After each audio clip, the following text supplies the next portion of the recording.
wabarakatuh. Waalaikumsalam warahmatullahi wabarakatuh. Alhamdulillah ya, di hari yang cerah ini kita bisa bertatap muka kembali dengan Ibu dalam mata pelajaran fikih. Mudah-mudahan proses pembelajaran hari ini diberikan kelancaran dan kemudahan oleh Allah Subhanahu wa taala. Amin ya Allah. Ya. Bagaimana kabarnya semuanya? Alhamdulillah sehat ya. Sebelum pembelajaran ini kita mulai, terlebih dahulu silakan ketua kelas untuk memimpin membacakan doanya sebelum pembelajaran kita mulai. Silakan. Duduk siap, baca doa dimulai.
Hadir semua ya, alhamdulillah hari ini kalian diberikan kesehatan ya, semuanya hadir sehingga terlihat sangat kompak, kelasnya rapi ya. Mudah-mudahan semangat belajarnya ya.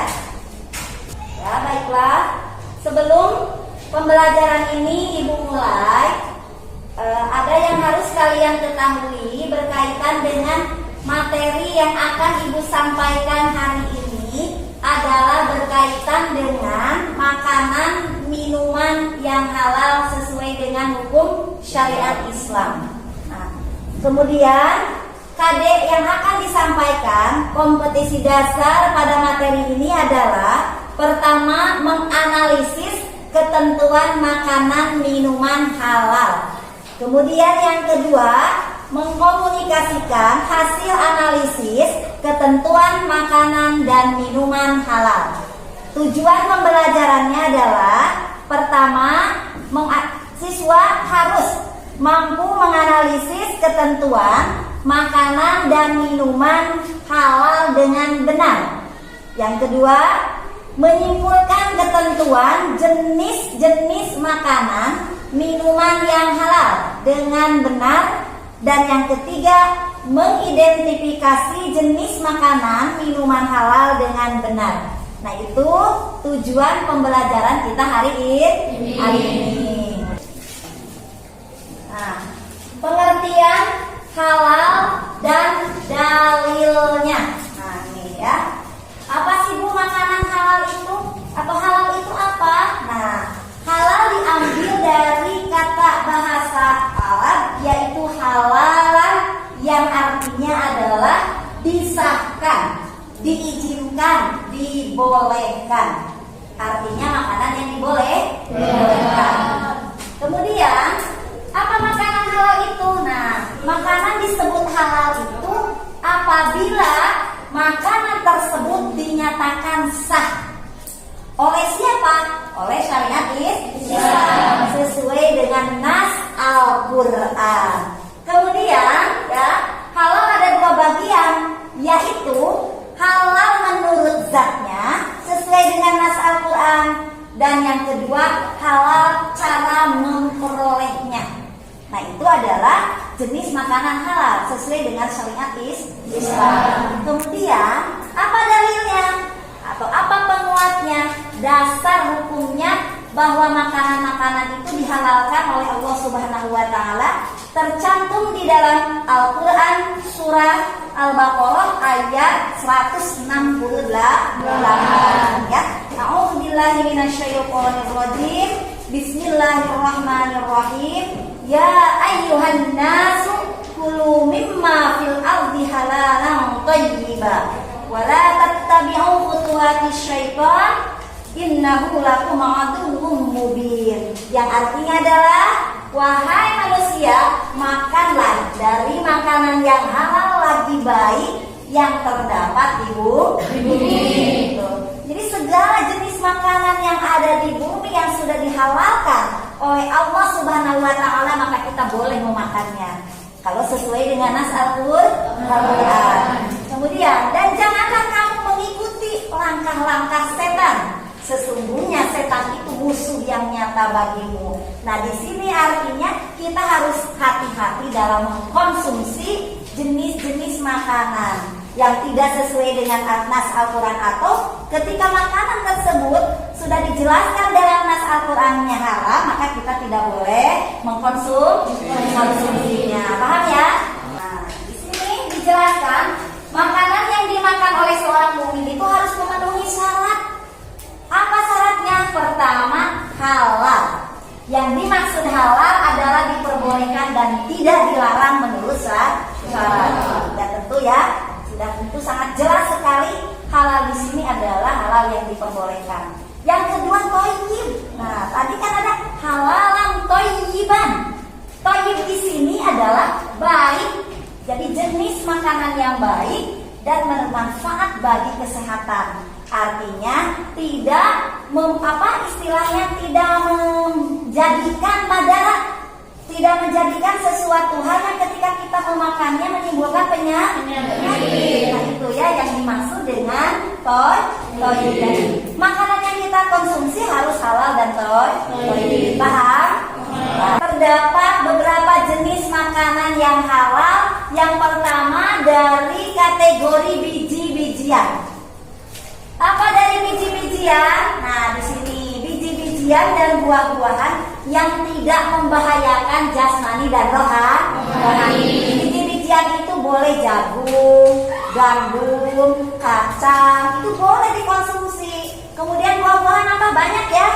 Banyak di sekitar kita, coba di sekitar sekolah kita ada buah apa?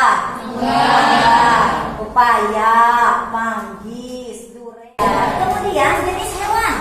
Nah, hati-hati ya. Hewan yang dihalalkan itu yang bagaimana, Bu? Ada yang hidup di air dan ada yang hidup di darat. Jenis hewan yang hidup di air misalnya ikan mujair, lele, bandeng, dan semua jenis hewan laut itu dihalalkan oleh Allah Subhanahu wa taala. Kemudian hewan yang jenisnya di darat atau hidupnya di darat apa? Nah, ini adalah semua jenis yang hidup di darat itu yang tidak dilarang syarat.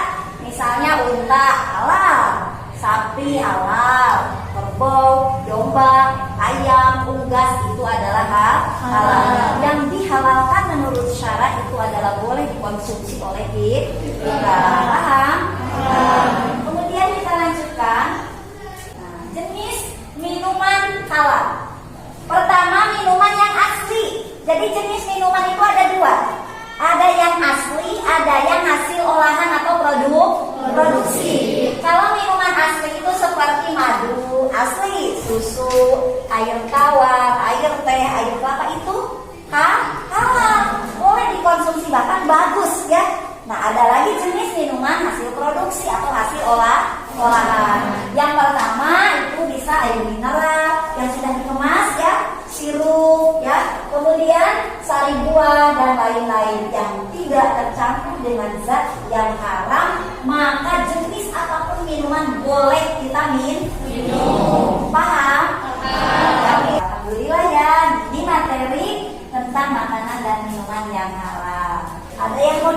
tanyakan berkaitan dengan materi yang sudah kalian baca? Mungkin ada yang mau bertanya terhadap Ibu, silakan.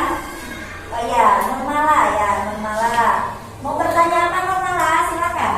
Bu, sekarang kan banyak jenis makanan Korea. Kita sebagai muslim harus bagaimana? Oh gitu, ya betul, bagus sekali pertanyaannya. Ya ini up to date ya. Kebetulan negara kita sudah mengalami kemajuan dalam berbagai hal, ya termasuk dalam makanan. Sebagai seorang muslim, sebelum kita membeli sesuatu makanan untuk kita konsumsi, terlebih dahulu kita melihat komposisinya, ya. Di dalam komposisi di situ tercantumkah adakah yang mengandung hal-hal atau zat-zat yang diharamkan oleh agama Islam, ya. Kita bisa melihat, dan di sana juga di dalam setiap kemasan itu harus ada menyertakan halal, ya, halalan dari MUI, Majelis Ulama Indonesia, ya, dan dilihat BPOM-nya, ya. Jadi harus hati-hati ya. Ada lagi yang mau bertanya? Ya, silakan, Fauzia, silakan. Bagaimana hukumnya kalau seseorang pernah makan suatu makanan yang dia tidak tahu bahwa di dalam makanan tersebut terdapat zat yang diharamkan? Oh betul, bagus sekali pertanyaannya. Nah ini pertanyaannya begini, diulang ya, takutnya ada yang belum mendengar tadi. Bagaimana katanya kalau seseorang itu pernah memakan makanan yang haram dan dia tidak tahu bahwa di dalam makanan haram yang dia makan itu terdapat zat atau sesuatu yang diharamkan oleh syariat Islam. Maka selama kita tidak tahu, Allah mengampuninya. Selama kita tidak mengetahui, Allah mengampuninya dengan cara bertaubat, ya. Alhamdulillah ya. Nih, serangkaian proses pembelajaran dengan Ibu sudah kita lakukan. Berarti di terakhir ini kita melakukan evaluasi, ya. Evaluasi, kalian menjawab persoalan yang akan Ibu sampaikan. Ada 3 soal, silakan dicatat ya soalnya ya. Yang pertama, masing-masing ya dijawabnya. Soal yang pertama itu ya, atau dilihat aja ya di papan tulis. Soalannya Ibu tampilkan di papan tulis, kalian langsung jawab saja ya. Soal ya, lihat di papan tulis soalnya.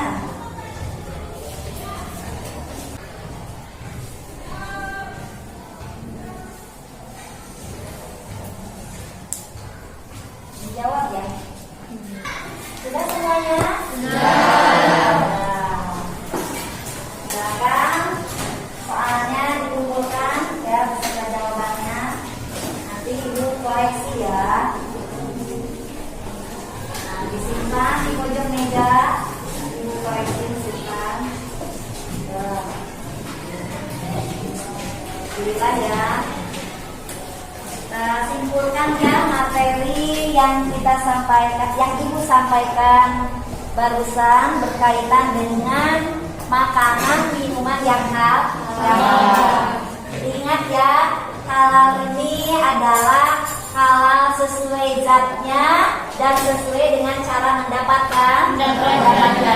Kemudian jenis makanan yang boleh dikonsumsi oleh kita seorang muslim itu harus yang halalan dan thayyiban. Halalan yang dihalalkan sesuai nas Al-Quran, thayyiban adalah yang baik dan tidak mendatangkan madarat, ya, baik untuk kesehatan.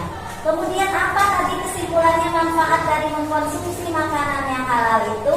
Salah satunya adalah kita terhindar dari dosa-dosa besar, terjaganya kesehatan, ya, termasuk hamba yang mulia Allah. Insya Allah ketika kita mengkonsumsi makanan-makanan itu dengan halal, diperoleh dengan cara yang halal pula, maka kesucian badan kita, kesehatan badan kita insya Allah terjamin kesuciannya oleh Allah Subhanahu wa Ta'ala. Ya, untuk minggu depan, persiapan ya untuk minggu depan materi selanjutnya itu berkaitan dengan zakat ya, dipahami ya, dipelajari lagi ya. Nah, minggu depan dibaca-baca di rumah. Pergunakan waktu sebaik mungkin. Bisa ya di rumah dijelaskan kembali materi yang sudah ibu sampaikan ke adiknya, berbagi, bisa nggak? Bisa, harus bisa ya, dibaca, dipahami, dan dipraktekkan ya. Alhamdulillahirobbilalamin. Silakan ketua kelasnya memimpin doanya. Duduk siap, baca doa di dalam hati dimulai. Selesai, mari salam.